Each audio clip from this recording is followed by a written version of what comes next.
Welcome to Kerblam. Kerblam's the biggest retailer in this galaxy. This came to me in a delivery.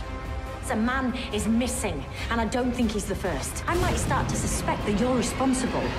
Hello Whovians, it's time once again for Digital Spy to tackle the big Doctor Who questions of the week.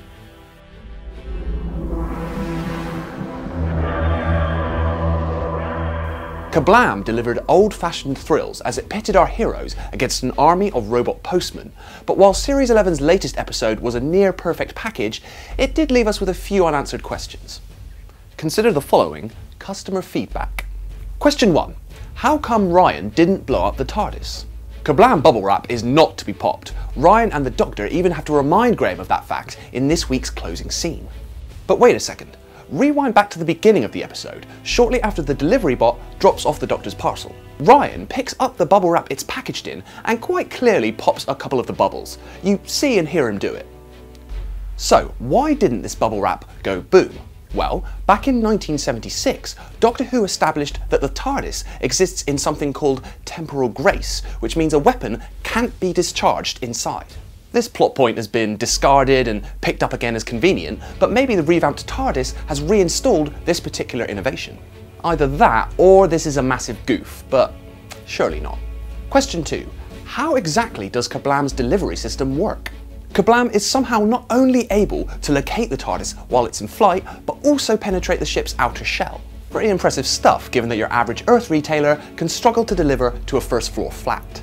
Either the TARDIS has special settings in place that allow this to happen, or Kerblam has some serious Time Lord level tech at its disposal. Number 3. How did Kerblam's system know to contact the Doctor?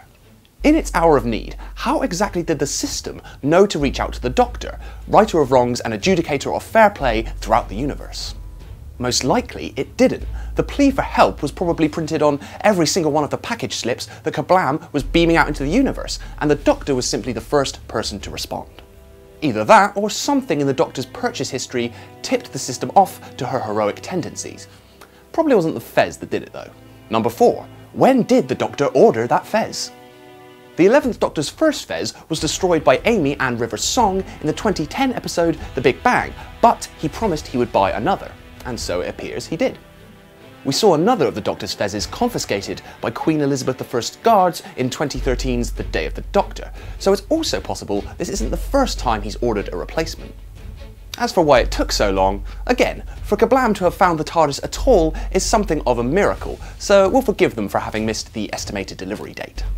Number 5. What happened with the Doctor, Wasps and Agatha Christie?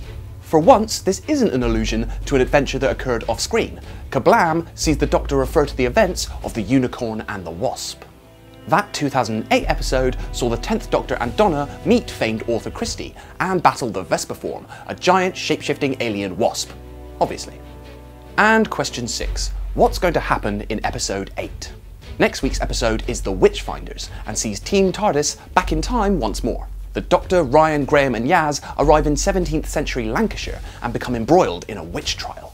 As fear stalks the land, the arrival of King James I, played by guest star Alan Cumming, only serves to intensify the witch hunt. You don't need magical powers to foresee that the Doctor, with her Time Lord tech, will probably be branded a sorceress.